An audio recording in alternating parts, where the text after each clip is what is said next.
کرو گے، اگر مجھ سے محبت کرو گے تو حسین سے محبت کرو گے، یعنی میں حسین سے ہوں، حسین مجھ سے۔ اگر امام حسین رضی اللہ تعالیٰ عنہ کو رولانا مت، اگر یہ روتا ہے تو میرا جگر پھٹتا ہے، مجھے تکلیف ہوتا ہے، اسے رونے مت دینا۔ یہ اللہ کے نبی صلی اللہ علیہ وسلم کے نواسے۔ میرے عزیزوں، اللہ کے نبی صلی اللہ علیہ وسلم جس دنیا سے پردہ فرما گئے تو حضرت امام حسین کا عمر تقریباً 6 سے 6.5 سال کا عمر ہوگا۔ ایک طرف حضرت امام حسین ہے، ایک طرف حضرت امام حسن ہے، دونوں اللہ کے نبی کے نواسے ہیں۔ کہا کہ حضرت ابوبکر صدیق رضی اللہ تعالیٰ عنہ جب خلیفہ بنے، امیر المومنین بنے، تو کہا کہ منبر رسول پر بلایا گیا۔ جب میں آ کر کے بیٹھے تو خطاب کرنے کے لیے صحابہ پوچھنے لگے کہ عمر کچھ خطاب کیجئے، کچھ بتائیے۔ تو حضرت ابوبکر صدیق رضی اللہ تعالیٰ عنہ کہنے لگے کہ حضرت امام حسن اور حسین کہاں ہے؟ حضرت امام حسن اور حسین کہاں ہے؟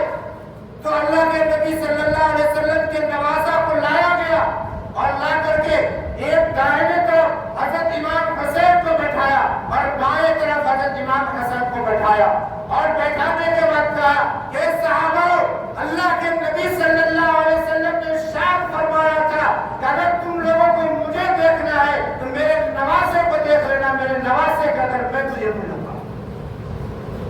یہ اللہ کے نبی صلی اللہ علیہ وسلم کے نواسے، اللہ کے نبی صلی اللہ علیہ وسلم کے نواسے کا چہرہ اللہ کے نبی سے ملتا تھا۔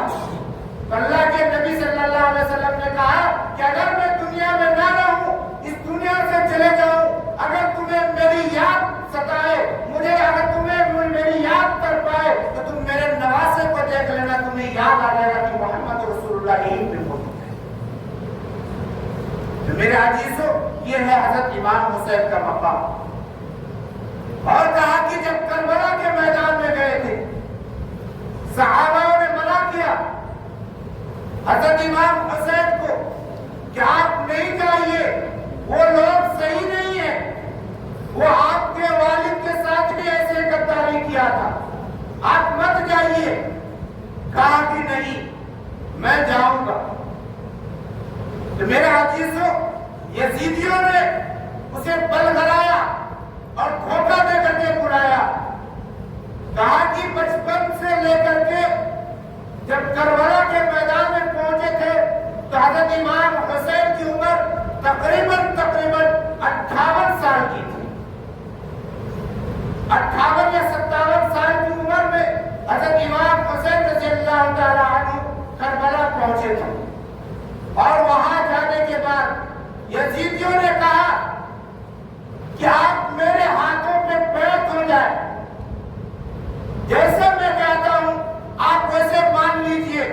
کہا کہ نہیں، میں تمہارے ہاتھ میں کبھی بھی بیعت نہیں ہو سکتا، کیونکہ میں اللہ کے نبی صلی اللہ علیہ وسلم کے نواسا ہوں، میں خاندانی لوگ ہوں، میں نبیوں کے گھرانے کا لوگ ہوں، میں تمہارے ہاتھ بیعت نہیں ہو سکتا۔ کہ اگر بیعت نہیں ہوئیں گے، اگر میری بات کو نہیں مانیں گے تو جنگ کے لیے تیار ہو جائیں گے۔ اللہ کے نبی کے نواسے جنگ کے ارادے سے نہیں گئے تھے، بلکہ وہاں پر اسلام کا پرچم کو لہرانے کے لیے گئے تھے، دین کی دعوت کو دینے کے لیے گئے تھے۔ لوگوں نے کہا کہ آپ خط لکھ کر کے بھیجا تھا کہ آپ آئیے، آپ کے ہاتھ پر ہم لوگ بیعت ہوں گے اور کلمہ پڑھ کر کے ایمان کے اندر داخل ہو جائیں گے۔ اللہ کے نبی کے نواسے اس لیے گئے تھے کہ حضرت امام حسین رضی اللہ تعالیٰ عنہ اپنے گھرانوں کو اٹھا کر کے لے گئے، جس میں علی اصغر ہے، چھوٹا سا بچہ ہے، 6 برس کا عمر، 6 مہینے کا عمر ہے، عباس ہے، اور اس کی بیویاں ہیں، ان کے اور اولادیں ہیں ان کے ساتھ میں۔ تو ان لوگوں نے جب غداری کی، دھوکہ دیا، کہا یزیدیوں نے کہا کہ آپ جنگ کے لیے تیار ہو جائے۔ حضرت امام حسین آئے، اپنے خیمے کے اندر مشورہ کیا کہ لوگوں بتاؤ کیا کرنا چاہیے۔ کہا کہ میں تو کبھی بھی اس کے ہاتھ میں بیعت نہیں ہوں گا، اگر مجھے اپنی جان کیوں نہ دینی پڑے۔ تو میرے عزیزوں اس میں بڑی پوائنٹ کی بات ہے، اللہ کی حکمت دیکھیے، کہا کہ لوگ اپنے گردن کو کٹانے کے لیے ہاتھ سے بچاتا ہے، ہاتھ کو آگے کرتا ہے تاکہ ہاتھ سے ہم روک لے، ہمارے گردن تک کوئی بات نہ پہنچے، ہمارے گردن سلامت رہ جائے، زندگی کی دعائیں مانگتا ہے۔ لیکن حضرت امام حسین رضی اللہ تعالیٰ عنہ کہا کہ ہاتھ کو ان یزیدیوں کے ہاتھ میں دینا پسند نہیں کیا، بلکہ اپنے گردن کو اللہ کے راستے میں قربان کرنا پسند کرتا۔ نماز کی حالت میں ہم کہتے ہیں کہ آج ہم لوگ حسینی ہیں۔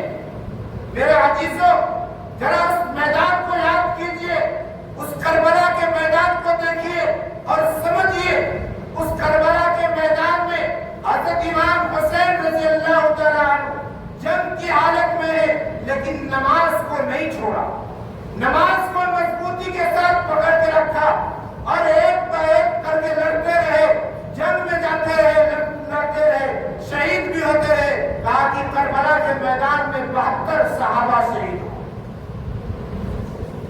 اور حضرت امام حسین کو ان یزیدیوں نے جب وار کیا، حضرت امام حسین نماز کی حالت میں تھے اور سر سجدے میں تھا، سر سجدے میں تھا، اور یزیدیوں نے آ کر کے حملہ کیا پیچھے سے، حضرت امام حسین کے گردن پہ مار کی، اس کے بعد تلوار مارا، پتہ نہیں پورے بدن زخمی کر دیے۔ آج ذرا سوچ کر دیکھیں، سمجھ کے دیکھیں، اس حالت میں بھی نماز کو نہیں چھوڑا۔ آج ہم لوگوں کے ساتھ کیا وہ حالات ہے یا کیا وہ منظر ہے؟ نہیں ہے، لیکن پھر بھی ہم لوگ نماز کے لیے ایک وقت کی بھی نہیں پڑھتے۔ جمعہ پڑھ لیے تو اللہ توفیق دیا تو جمعہ پڑھ لیے، نہیں تو جمعہ بھی غائب ہو جاتا ہے۔ ایسا ایمان ہے ہمارا، ہم کہتے ہیں حسینی ہے۔ میرے عزیزوں اگر کل قیامت کے دن میدان محشر کے اندر میں اگر حضرت امام حسین کا نام لینے والوں اگر کہہ دیا کہ تم حسینی تھے، حسین کو ماننے والے تھے، حسین کے خون کے اندر جذبہ تھا، اس کے جنون تھا، لیکن پھر بھی انہوں نے نماز کو نہیں چھوڑا تھا، تم کیسے حسینی تھے کہ تم ایک وقت کا بھی نماز نہیں پڑھتے؟ کیا جواب دو گے؟ کیا منہ دکھاؤ گے وہاں پہ؟ کس منہ لے کر کے جاؤ گے امام حسین کے سامنے میں؟ ذرا سوچ کر تو دیکھو۔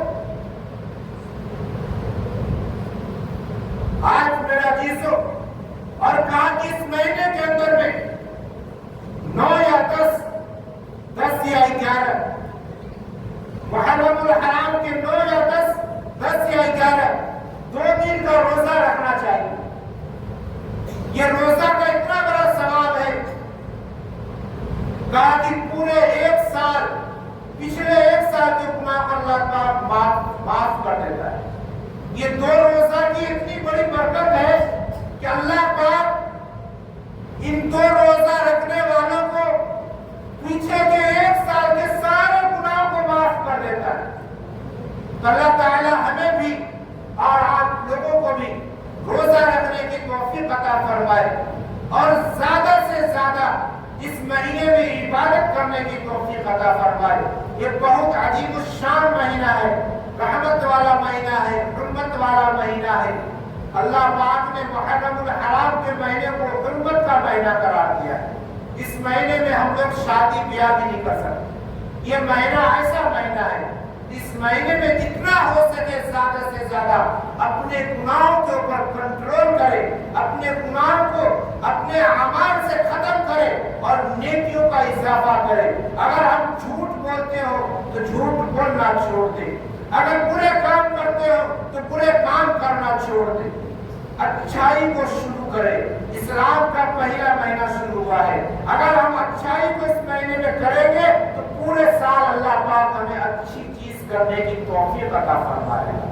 اللہ تعالی ہم سب کو ان چند باتوں کو پر عمل کرنے کی توفیق عطا فرمائے۔ وما توفیق الا باللہ۔ جو ذات سنت نے پر اس پر